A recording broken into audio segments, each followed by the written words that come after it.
And now, the Deeper Thinking podcast, where philosophy, psychology, and power collide. Welcome to the Deeper Thinking podcast. This episode explores the philosophical, ethical, and societal complexities of violent sports, pushing the boundaries of thought with radical critiques and experimental ideas.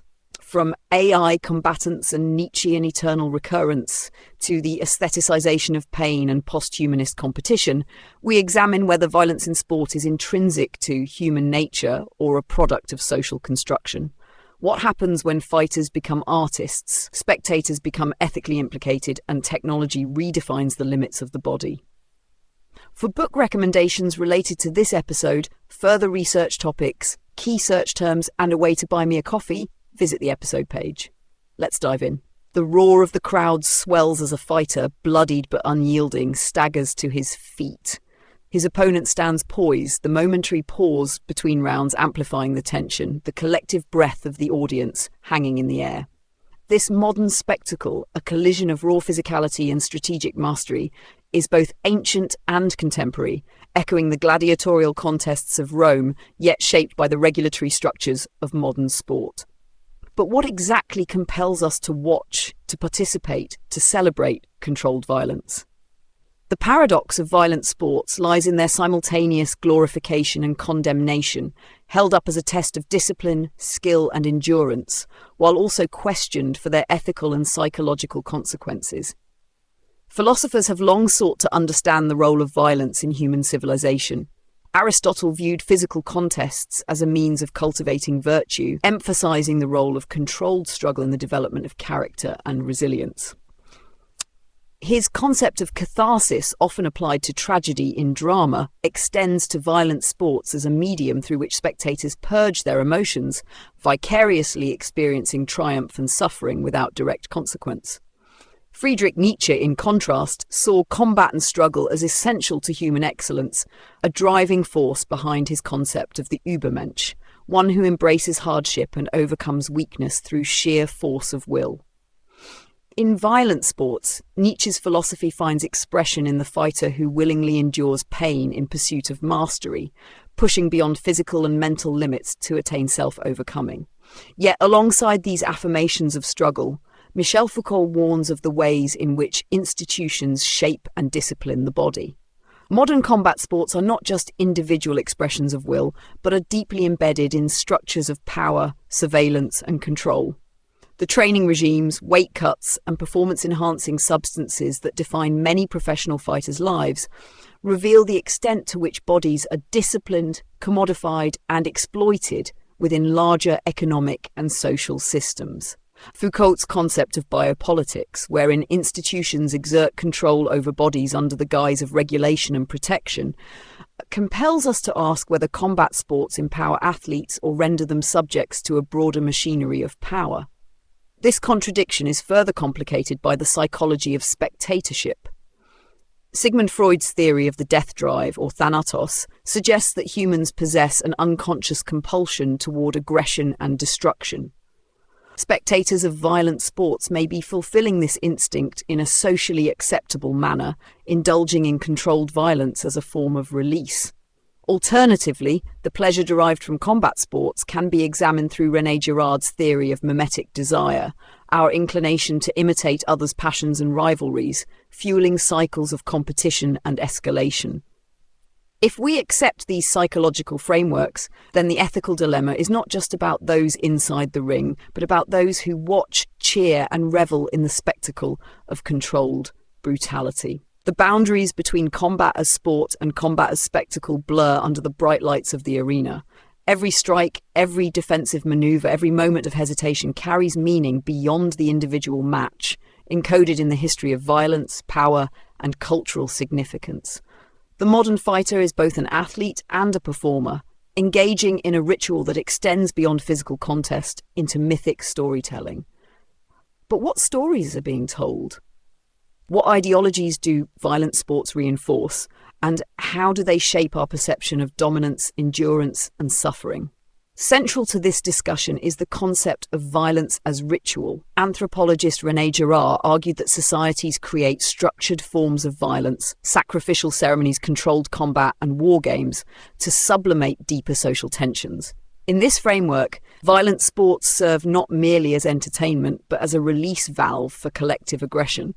If combat sports function as a contemporary form of sacrifice, what does that say about our values? Do we ritualize pain as a means of reaffirming social hierarchies, or do we challenge them by celebrating resilience and defiance in the face of suffering? The historical precedent of violent sports as a reflection of social order is evident in the evolution of gladiatorial games, medieval dueling, and prize fighting.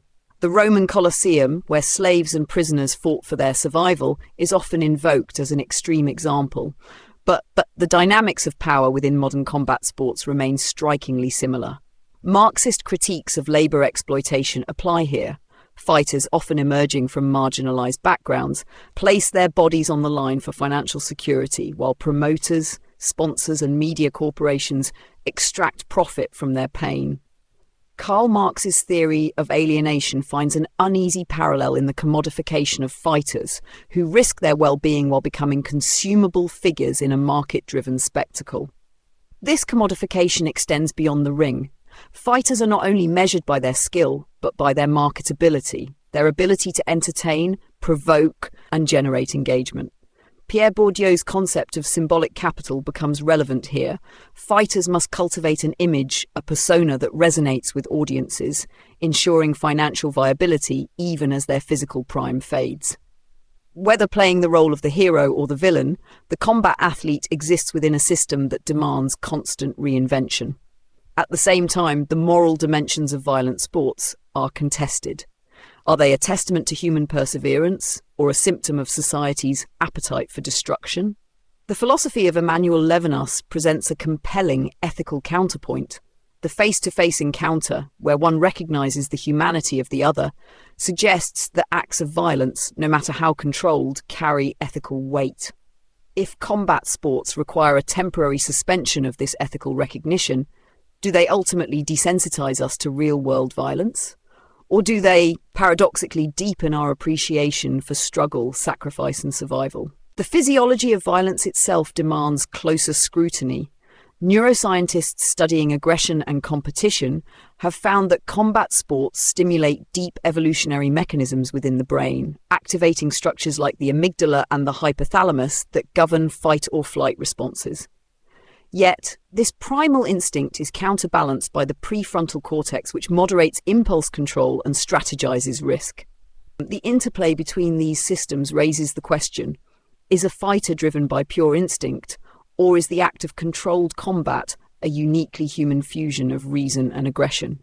This neurological paradox mirrors broader philosophical debates on agency. Jean-Paul Sartre's concept of radical freedom posits that every action, even within structured competition, is an assertion of self-definition. To fight, then, is an existential declaration, a refusal to submit to physical limitation or external coercion. Conversely, Simone de Beauvoir's feminist existentialism challenges whether the framework of combat sports genuinely allows for self-determination, or whether fighters, particularly female athletes, navigate an inherently restrictive system that frames their presence as an anomaly rather than an equal claim to the sport. Moreover, the long-term effects of violence on the human body complicate any notion of combat sports as an unproblematic space for self-expression. The growing body of research on chronic traumatic encephalopathy, CTE, a neurodegenerative disease linked to repeated head trauma, casts doubt on whether any participant in high-impact sports can be said to fully consent to the risks involved. Peter Singer's utilitarian framework would demand an evaluation of whether the overall pleasure derived from violent sports, by athletes and spectators alike, outweighs the long-term suffering caused by neurological decline and physical deterioration.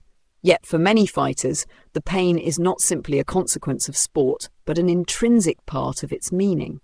Friedrich Nietzsche's declaration that one must still have chaos in oneself to give birth to a dancing star resonates in the psychology of fighters who embrace suffering as a necessary component of personal transcendence.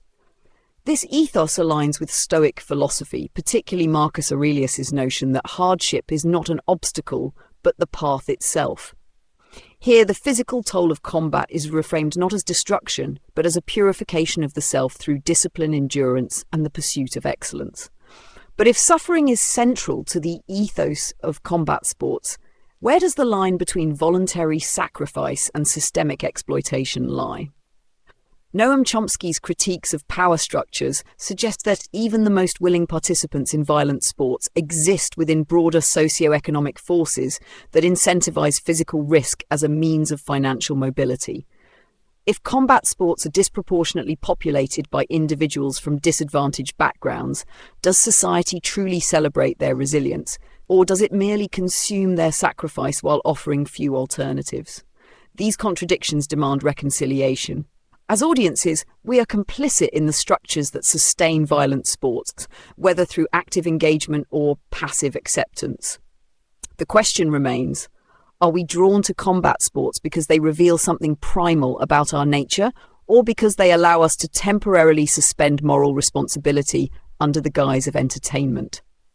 If the ethics of violence are fluid, shaped by cultural context and individual perception, then violent sports serve not merely as contests of strength, but as mirrors reflecting our deepest uncertainties about power, agency, and human nature itself. The aesthetic dimension of violent sports complicates their ethical evaluation, transforming acts of aggression into spectacles of artistry, discipline, and technical mastery.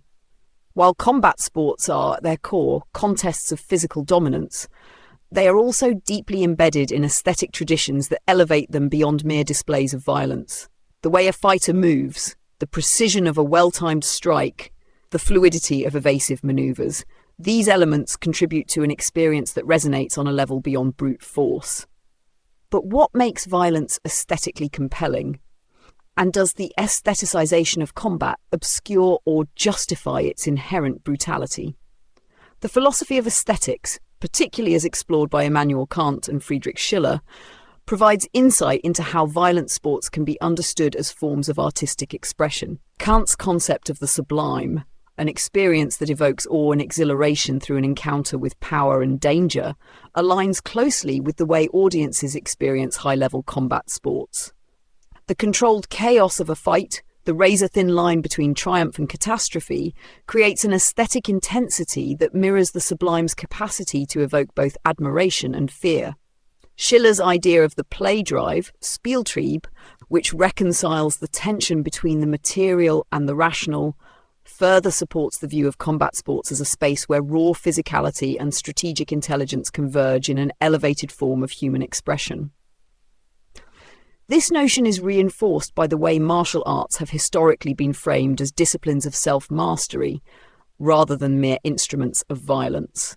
Eastern traditions such as Kung Fu, Kendo, and Muay Thai emphasize not only physical skill, but also philosophical and spiritual dimensions. The Japanese concept of wabi-sabi, which finds beauty in imperfection and transience, resonates with the unpredictability and fragility of combat. A single moment, a perfectly executed throw, a knockout punch, an unforeseen reversal can define a fight, much like a brushstroke can define a painting. The appreciation of these moments, fleeting yet profound, suggests that combat sports belong within the realm of aesthetic contemplation. However, the aestheticization of violence raises ethical concerns. Susan Sontag, in her analysis of the aesthetics of suffering, warns that the transformation of pain into spectacle risks desensitizing audiences to real harm. When violent acts are framed as beautiful, do they lose their moral weight? This question is particularly relevant in modern combat sports, where slow-motion replays, cinematic fight promotions, and stylized commentary enhance the drama of violence while distancing viewers from its physical consequences. The tension between artistic appreciation and ethical responsibility is central to this debate. Can one admire the form and execution of a violent act while remaining critically aware of its implications? This duality is further explored in Roland Barthes' concept of mythologies, which examines how cultural narratives shape our understanding of seemingly neutral activities. Combat sports are not simply about two individuals fighting. They're embedded in larger myths of heroism, perseverance, and personal transcendence. The fighter becomes a symbolic figure, representing ideals of courage, endurance, and sacrifice. But this narrative construction also serves to obscure the realities of injury, exploitation, and commodification. If violence is framed as art, does it become more acceptable, or does this framing merely allow societies to justify and consume it without moral discomfort? The ethical dimension of combat sports' aesthetic appeal is also shaped by the role of spectatorship. Unlike art forms where the subject is inanimate, the canvas of combat sports is the human body itself, and the stakes are real. The philosopher Emmanuel Levinas's ethics of the other challenges the idea that we can appreciate combat sports purely as aesthetics without recognizing the ethical responsibility toward those who endure the violence. If appreciation of a fight detaches us from the fighter's suffering, does it render us complicit in the very harm that makes the sport compelling? Ultimately, the aestheticization of combat sports presents a paradox. It elevates violence to a level of artistic appreciation while simultaneously distancing audiences from its ethical consequences. The very elements that make combat sports beautiful, the rhythm, the precision, the grace, also mask the brutality inherent in them. As long as this tension remains unresolved, violent sports will continue to occupy a space where art and ethics collide, leaving audiences to navigate the uneasy balance between admiration and moral awareness. The future of violent sports is poised at a crossroads, shaped by evolving ethical considerations, technological advancements, and shifting societal attitudes toward violence. As science continues to uncover the long-term consequences of head trauma and physical degradation, the question arises: will combat sports in their current form persist, or will they be radically transformed to align with emerging ethical and medical standards? Will society continue to embrace the spectacle of controlled violence, or will it redefine the boundaries of acceptable competition? One possibility is the increasing regulation of combat sports to mitigate long-term harm. As research on chronic traumatic encephalopathy, CTE, and brain injuries expands, governing bodies may impose stricter rules on participation, weight-cutting practices, and permissible levels of contact. This trajectory could mirror the evolution of American football, where rule changes have sought to reduce concussions while maintaining the sport's competitive appeal. However, such modifications introduce a fundamental paradox. Does reducing the inherent risk of combat sports diminish their essence? If the raw intensity of physical engagement is sanitized for safety, does the sport lose the very element that defines its appeal? Another trajectory is the emergence of alternative combat formats that remove or minimize direct physical harm. Virtual reality, VR combat simulations, and AI-driven fight technology present an avenue where competitors engage in high-stakes contests without real-world injury. In this scenario, fighters could train and compete in digital arenas, relying on skill, reflexes, and strategy, while avoiding the long-term consequences of repeated trauma. However, such a transition challenges the fundamental identity of combat sports.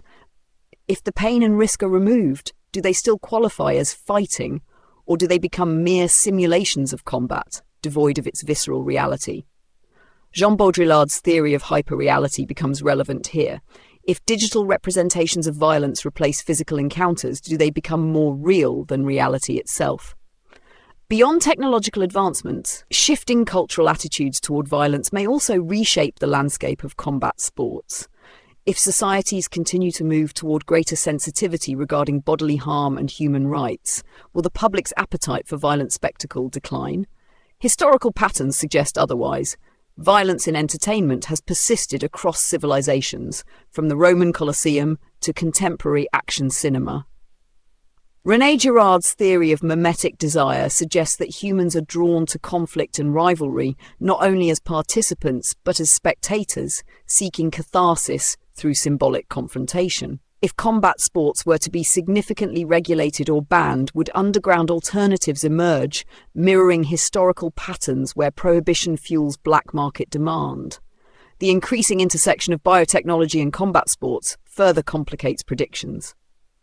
The possibility of gene editing, neural enhancement, and biomechanical augmentation raises profound ethical dilemmas. If fighters are no longer limited by biological constraints, Does the nature of competition fundamentally change?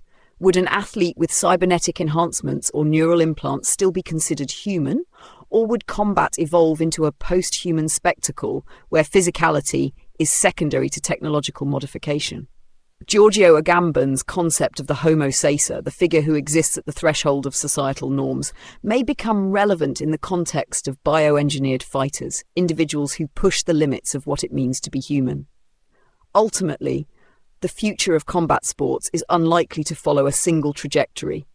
It will be shaped by the tensions between tradition and innovation, between safety and spectacle, between regulation and underground resistance. Whether combat sports endure in their current form, evolve into digital or augmented competitions, or become subject to heightened ethical scrutiny, they will remain a mirror reflecting society's broader values, revealing through their evolution how we define competition, human limits, and the ethics of controlled violence. The question of whether violent sports will ultimately be viewed as an archaic remnant of a less enlightened era or as an enduring testament to human willpower and resilience is one that remains unresolved. Looking ahead, the ethical, philosophical, and cultural debates surrounding these sports will continue to evolve, shaped by medical discoveries, shifting social attitudes, and the ever-changing landscape of technology. But at the heart of this discussion lies a deeper question. What do violent sports reveal about us as a species? If violent sports were to disappear, would humanity find other outlets for the competitive instinct, or does their existence fulfill something fundamental within us? The theories of Sigmund Freud and Konrad Lorenz suggest that aggression is an innate part of human nature, something that must either be expressed in controlled environments or risk manifesting in more destructive forms. From this perspective, combat sports serve as a necessary ritual, providing an avenue for controlled aggression, a place where violence can be tamed, structured, and given meaning. Yet the opposing argument, articulated by thinkers such as Michel Foucault and Judith Butler, is that violence is not an inherent human drive, but a socially constructed force, shaped by institutions that regulate bodies, power, and identity. If society were to reframe its understanding of competition and strength, could alternative non-violent forms of athleticism take the place of combat sports without diminishing their significance?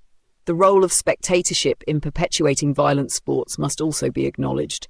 If audiences were to shift their desires, demanding less brutality and more strategic or artistic elements in combat, the sports themselves would likely evolve in response. The economic structures that sustain combat sports are driven by consumer demand, and if that demand were to decline, so too would the incentives to maintain their most dangerous aspects. But would such a shift ever truly occur? The history of violent spectacle, from public executions to gladiatorial combat to modern prize fighting, suggests that controlled violence has a perennial appeal, deeply embedded in cultural narratives of heroism, endurance, and survival. The paradox of violent sports is that they embody both destruction and creation, suffering and transcendence. To watch a fighter push beyond physical and mental limits is to witness a profound expression of human potential, but to watch a fighter succumb to the irreversible consequences of injury is to be confronted with the cost of that pursuit. This tension is what makes combat sports uniquely compelling, but it is also what makes them ethically fraught. Do we, as a society, value these contests for their artistry and discipline, or do we consume them for their underlying brutality? The answer, perhaps, lies somewhere in the discomfort of that ambiguity. As long as the human condition is defined by struggle, combat sports will persist in some form, adapting to new ethical frameworks, technological advancements, and cultural expectations. Whether they continue as they are, evolve into something unrecognizable, or one day become obsolete, they will remain an enduring reflection of our deepest contradictions, our reverence for strength, our fascination with conflict, and our enduring search for meaning in the face of inevitable suffering. The final reckoning with violent sports demands an honest confrontation with the contradictions they embody. They exist at the intersection of discipline and destruction, artistry and brutality, individual autonomy and systemic coercion. The narratives we construct around them, of heroism, perseverance, and the triumph of will, do not erase the physical and ethical costs they impose. Yet, their persistence across cultures and histories suggests that they fulfill a fundamental human need, whether as a test of strength, a vehicle for self-expression, or a controlled space for society to engage with its darker impulses. If we accept that violent sports will endure, then the challenge is to shape their future in a way that minimizes harm without erasing their essence. Can regulations be improved without compromising the purity of competition? Can fighters be better protected without diminishing the integrity of their craft? If the spectacle of combat is to continue, then its structures must be critically examined, ensuring that those who step into the ring do so with true autonomy, full awareness of the risks, and equitable compensation for the sacrifices they make. The broader philosophical implications of combat sports reach beyond the arena, forcing us to question how we define power, agency, and the ethical limits of human competition. If society values discipline and resilience, must those qualities always be tested through violence? If we celebrate fighters for their willingness to endure pain, are we acknowledging their strength or exploiting their suffering? The way we answer these questions will determine not only the future of combat sports, but also the values we choose to uphold as a civilization. Perhaps the most unsettling realization is that violent sports do not exist in isolation. They are reflections of the world that created them. They mirror the structures of power, the economic inequalities, the cultural narratives that shape human life. To interrogate them is to interrogate ourselves, our desires, our tolerances, our willingness to look away from harm when it is packaged as entertainment. In the end, the debate over violent sports is not just about whether they should continue, but about what they reveal about who we are, what we accept, and what we refuse to change. The essay concludes with a reflection on the ethical and cultural role of violent sports. Having explored their historical significance, philosophical underpinnings, and modern-day controversies, it is clear that these contests extend beyond physical competition into the realms of art, ritual, and moral inquiry. Combat sports serve as a mirror reflecting the complexities of human nature, our drive for mastery, our attraction to conflict, and our enduring fascination with the limits of the body and the will. Yet these sports also reveal the uncomfortable truths of systemic exploitation and the ways in which economic and cultural forces shape the lives of fighters. The sacrifices they make, often under the guise of free choice, are inextricably linked to larger societal structures that reward violence as spectacle while obscuring its costs. As we cheer for their triumphs, we must also question the conditions under which they fight and consider the ethical implications of our collective participation as spectators. If combat sports are to continue in the future, they must evolve in ways that respect both the autonomy and well-being of fighters. This means stricter regulations to ensure safety, greater transparency in economic structures to provide fair compensation, and a shift in cultural narratives that prioritize the humanity of athletes over their marketability. Only by confronting these challenges can combat sports truly embody the virtues of courage, discipline, and resilience that they claim to represent. In the end, the debate over violent sports is a microcosm of larger societal questions about power, freedom, and the ethical limits of entertainment. The stories told in the ring are stories about us, about what we value, what we are willing to accept, and how we define human excellence. As we look to the future, the choices we make regarding combat sports will continue to reflect our collective identity, offering not only entertainment, but a deeper understanding of ourselves and the cultures we create. Until next time. This episode of the Deeper Thinking podcast was written, produced, and researched by Benjamin James. It was read by Holly, a digital narrator. For further reading, resources, and a chance to support the show, visit the episode webpage, where you'll find book recommendations, key topics to explore, and a way to buy me a coffee. And if you enjoyed this episode, please consider leaving a review on your preferred platform